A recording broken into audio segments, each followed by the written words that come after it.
Together, growing in faith, changing communities.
Adunyiswe uJesu Kristo. Namhlanje thandwa zami ngifisa sibuke incwadi yevangeli likaLukas isahluko sesishiyagalolunye ivesi yamashumi 28 kuze kuba 36. Ngelinye ilanga uJesu ezekhuphukela entabeni uthatha amadoda 3 uPetrus noJakobe noJohannes baya entabeni bayokhuleka. Yoqala engifisa ukuhlala kuyona ile nkonzo uJesu ayenzayo, inkonzo yokusuka kubantu, inkonzo yokusuka esixukwini, inkonzo yokuba nesikhathi sakho noNkulunkulu wakho. Balekile inkonzo nendawo nendaba yokuhlala uhlale uhlehle kubantu, uphume ey'ntweni zemihla ngemihla, uyishiye izinto zasekhaya. Uthi ngelinye inyanga uHana uma eshiya u-Elkana noPhenina bedle etafuleni bejabule, ayitshele enhlizweni yakho ukuthi sekufika isigaba la kumele ngishiye ngihambe ngiyobhekana nezinto zami. Sekufika isigaba la kumele ngishiye ngihambe ngiyobhekana nokukhathaza umoya wami. Nakanjalo uJesu inkonzo asibizela kuyona ukuthi umuntu nomuntu unesikweletu sokuba bekubalekile ukuba abashiya abanye ahambe ayozenzela, ayoyilungisela, ayoyibhekela, ayoyihlanganisela, ayoyihlambulula izinto zakhe. Kodwa uma esahamba ucela lamadoda 3, cela uShadrach noMeshach noAbednego, kodwa abasekho encwadini kaDanyeli, abasekho esithandweni somlilo. Sebefika bewuPetrus noJakobe noJohannes. Ngoba endleleni yokukholwa besiwadinga amadoda azana noNkulunkulu. Endaweni yokukholwa besidinga intombi athi uPostoli Pawuli athi anohlala inkalo zenu nisibophile. Athi obhala incwadi yesililo athi bapho mama abazolila apho amantombazane omkhuleko onkobazabo athi igcwele inyembezi. Besibadinga abantu abamaziyo uNkulunkulu, abazona besibona, ebesebeyibika indaba, ebesebekwazi izinto, ebesabazulevuleka. Konze ngihleli kuyona ubani ohamba naye, konze ngihleli kuyona obani obasondezile, konze ngihleli kuyona umukhuphuka entabeni, umyolungisa izinto, umyoxazulula izinto, obani abakuthwalayo. Lithi izwi likaNkulunkulu ngelinye ilanga Mose uphelelwa amandla endleleni, uyayiphakamisa izandla zakhe, uyayiphakamisa induku, uyayiphakamisa imangaliso, kodwa amandla ayaphela endleleni. Athi uMose, Nkosi amandla aphelile. Athi uNkulunkulu, Mose amandla ngiyabona aphelile. Athi hlala, athi ngizobeka omunye kwesokunxele nakomunye kwesokunene. Athi bona bayakuseka. Sho njalo ubhala kahle encwadini athi bengiyakufuna uJehova, animase ngimtholile, athi bengiyakuyibeka indaba yami. Kodwa ithandwa zami, kwesinye isikhathi uma samfuna uNkulunkulu khona abantu esihamba nabo abasisusayo uNkulunkulu.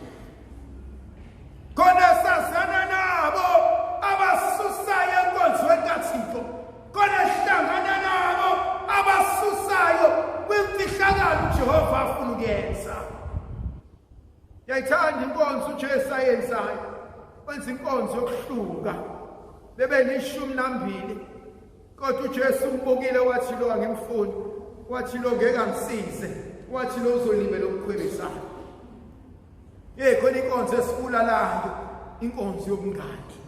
Inkonzo yokududana naseyintweni engadingi ukududana, inkonzo yokwenzelela nasenkonzweni engadingi ukwenzelelwa.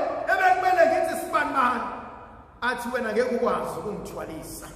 Ngoba inkonzo uJehova angibizela kuyona manje beyidinga amantombazane, beyidinga insizwa, beyidinga amajaha, beyidinga obaba abasana noThixo.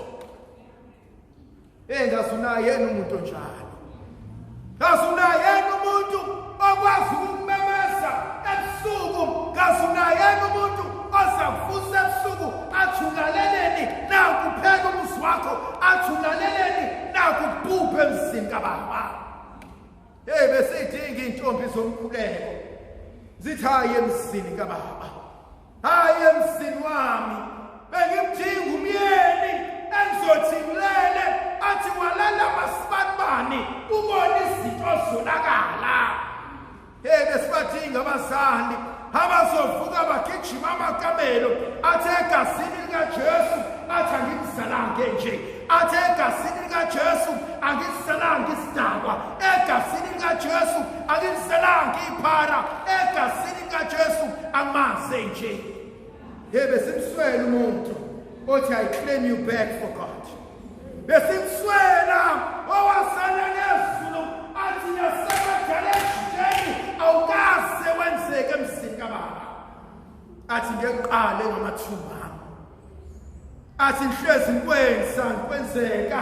Athi ngihlezi ngikwenza benifumela, ngihlezi ngikwenza bejabula, mhlawumbe nakhula kanjalo. Athi ngomazi yena njengenkosi nomsindisi wami. Athi umpostoli Pawuli athi bheka konke sengikushaya indiva. Besibaswela abantu abanjalo. Besibaswela abazoswala noma sesinengani, abazoswala noma sesingafuni, abazoswala noma sesiphakama. Athi inkosi onginike yena ukwazi ukumshiya ngambekanga wena. Besibaswela oma othenga kuhle eziswini zabo naseyibelethweni zabo.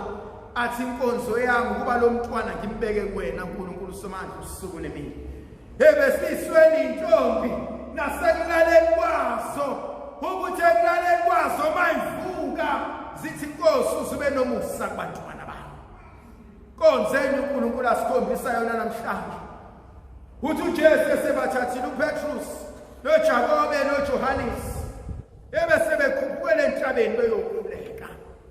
Besibaswela abantu abakwazi ukukhuleka. Lithi izwi likaNkulunkulu ngelinye ilanga zakhuleka lezi insizwa, zangena emlilweni zahuba. Ngiyawazi umkhuleko uwisimsedari, ngiyawazi umkhuleko uguqula intando kaNkulunkulu, ngiyawazi umkhuleko ulungisa izinto, ngiyawazi umkhuleko uthobela izinto, ngiyawazi umkhuleko ushintsha ijudgment. Ngiyawazi umkhuleko befika abantu bathe kubhala ukuthi emsebenzini athi amakhehla amahle amhlophe angasawufa, athi noma ngabhalwa kodwa thina abanikazi bomsebenzi asingafani. Ngiyawazi umkhuleko sebekhulumile abantu badweba bathi usibani uzofa, aphakama amakhehla amahle amhlophe athi mina ngunduke angikaze ngahlulwa indoda, akusoze ngahluleka namhlanje. Siyawazi umkhuleko ukwazi ukwenza izinto. Sebehlala nabantu baplana bathi soqeda ngokuthi bazokuhlanganisa ukuthi base bonke bahlangane bathi uphume kanjani. Athi mina kuma ufuna ukuvaliwe emzini amanye amathutha. Siyamazi uNkulunkulu enza izinto. Esabile nathi uJehova sebehlanganisile, sahamba nathi uJehova sebebhalile, sahamba nathi uJehova sebeqedile, bathi sesilindile kodwa ijudgment yangaphuma. Bababuza abanye kanti akubhalwanga ngani phansi, athi omunye sengiyasaba, angazi ngizokwenzakalani, athi omunye ngithe khuluma, athi omunye wena ukhuluma ngani, athi omunye ngiyawasaba amadoda ahamba naye. Simbonile uJehova ethembeka. Simbonile bayindoda yomusa. Simbonile phakama enza izinto abantu bethi ayisoze senzeka. Khona uNkulunkulu into asenza empilweni zabantwana babantu. Khona uNkulunkulu into ayilungisayo. Athi bayeke balale mina ngizokwelapha ebusuku lele. Athi bayeke benze izinto ngizagijima endleleni lapho ngikwelaphele. Athi bayeke bakhenkeze bese kuwena. Athi ngizabaxoxela ilo nayilowo lona ukuthi nokuthi athi maqedana ubahonqa nekhekhe elimhlophe. Athi wengcobo kuyahuluzwa. Athi wengcobo bombuluza noma sekunjani. Makhekhe mamahlamhlophe uNkulunkulu wethu yasenza izinto. Windoda amadoda uNkulunkulu ohamba nathi. Kodwa kwena inkonzo asifuzela yona, inkonzo yokukhuleka. Uthi bonke abanethemba elinjalo bayayihlambulula impela. Uthi bonke abanethemba elinjalo bebeyakhulumela entabeni yemhumo. Athi Nkosi uJesu, athi akungifundise ukukhuleka. Athi ngoba mina ngokwami asengehluleka. Khona abanye abantu abathi bayakhuleka, kodwa umkhuleko uyabe ibhajwela emkhathini. Khona abanye bayakhuleka kanti bayathandaza. Khona abanye bayakhuleka abuza amakhehla amahlamhlophe. Athi ukhuleka kanjani? Athi uzagijimisana nelwane egcekeni lakho. Athi ukhuleka kanjani? Inhliziyo yakhe isabophile. Athi ukhuleka kanjani? Usanenzondo. Athi ukhuleka kanjani? Ngoba umazi Thixo. Besiswele uNkulunkulu ozothi inkosi imfundise inkonzo yokukhuleka. Athi okuba kahle athi uyiguqule yami inhlanhla. Athi izifanisweni yakho. Athi uyiguqule yami inhlanhla izithobele yakho. Thile zinsizwa sekukhuleka babezwa abantu. Athi umuntu eyikade ukhuleka mina fata. Athi akwenzeki lutho. Athi akade mina ngangenza ukuthi kodwa akukho okulungayo. Ngabenza uNkulunkulu wethu sehluleke. Hayi mana akahluleki lo muntu. Siyamazi thina lo muntu ewenza umsebenzi akakaze ahluleke. Ungathi nama uhlule ukukhuluma nezulu. Bese uthi uNkulunkulu wethu uhluleke. Alithi izwi likaNkulunkulu sebephakamile endaweni yokukhuleka. uJesu yaguquka isimo. Jesu. Khona abanye abantu bebesiswele ukufundisa ukuhlala emkhulekweni. Inga yethu siye uNkulunkulu safuna ukumtshela. Sahluleka ukuthi inkosi iguqule yami inhlanhla ifanisweni yakho. Inga yethu siye kuJehova safuna ukumtshela enze izinto. Kanti inkosi bekumele wenze izinto kumina. Athi owenza kahle nobhala kahle encwadini engcwele. Athi yenzani imisebenzi emihle kubantu. Bese beyibona bese bedumisa uNkulunkulu esezulwini. Izwi likaNkulunkulu sebekhulekile uJesu uguquka esinye isimo. Umntaka Maria utangaguquka esinye isimo. Namadoda bese ethi it's good for us to be here. Ngethanda lenkonzo ngibizele kuyona Nkosi. Ngoba abanye bethu siyathanda ukuhlala ebumnandi. Siyathanda ukuhlala entweni sahamba kahle. Siyathanda ukumazivuka sikakhathazwa lutho. Kodwa iqiniso limele kutheni asikwazi ukukhula uma izinto zonke zihamba kahle. Empilweni you either are progressing or regressing. Never be afraid of challenges. Never be uncomfortable. Got crucial discussions. Got this thing that man pegane naso. Atobhala kahle kwathi kaJohannes athi sahlosesine athi uJesu kwakuswelekile ukuba dlula indabulo eSamaria. Kwesinye isikhathi makwenzeka izinto empilweni yami liyafika ikhehle elihle elimhlophe lithi mntanami lithi nalokhu bekuswelekile.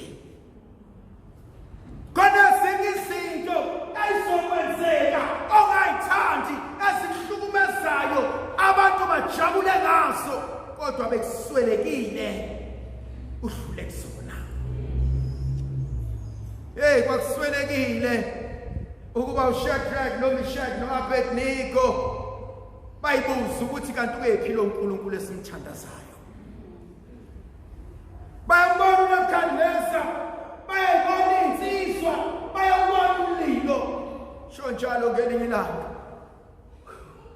uthi uIsaka baba nanku umlilo nathi alithanda kodwa ngiboni impi yokuhlatshela wakwahamba nabantu hey wathi ugogo wami kude kubo kaJesu wakwahamba nabantu abakholwayo uyijazi niyahambisana kanti sewuphenduka impi yomhlatshelo eshelapho wakwahlala nabantu endlini uyijazi siyahambisana kanti sewuphenduka impi yomhlatshelo usendlini bakuplanela abantu ungasi bahlekisa abantu ungasi bakunikeza abantu imali ungasi uzuthi wazangithanda usibalwane kanti uthi lala nilasa msukwengulana siyahamba nabantu siyahlala nabantu siyahleka nabantu wathi obhala kahle encwadini engcwele kaJeremiya chapter 17 uverse 10 athi inhliziyo yimpi nakho konke athi bani ongayaziyo ngabomtshela ukuthi umuntu yamazi bothi ujwayele ngoba isidalo somuntu sumalana pheduka namhlanje siyazwana kodwa kusasa ngavuka usuvuke ngami ngibuka lesi insizwa Shadrach noMeshach noAbednego bathi uNkulunkulu wethu ngibona uNkulunkulu ehlele esihlalweni sobukhosi athi amadoda amasihle athi onwele zakhe athi zimhlophe njengoboya bezimvu athi ubomdala wethu athi ogibela abafu athi yena owenza konke siyafika isikhathi la uzambuza khona uNkulunkulu uthi kanti bephi bangasebenza abantu abanye kanti bephi zangalunga into zami kanti bephi kwangalunga emshadweni kanti bephi bapha abantwana kanti bephi besethu ohleli phezu kwamafu owempethila oyinkosi yamakhosi athi awuyeke ngibuka lamadoda woShadrach noMeshach noAbednego lithi izwi likaNkulunkulu bawabopha bawaphosa emlilweni kanti abazi bayitshela ukuthi baqedile ngawe kanti ngonyama yokuthi kaJuda sizovuka hathi obhala kahle encwadini kaMikha athi ungajabuli ngamsitha sami ngoba ngiwile athi ngelinye ilanga ngiyavuka ntokazi ezulu ayibenathi sibuso sesivikele ngoyise nendodana nomoya ogcweleyo. Amen.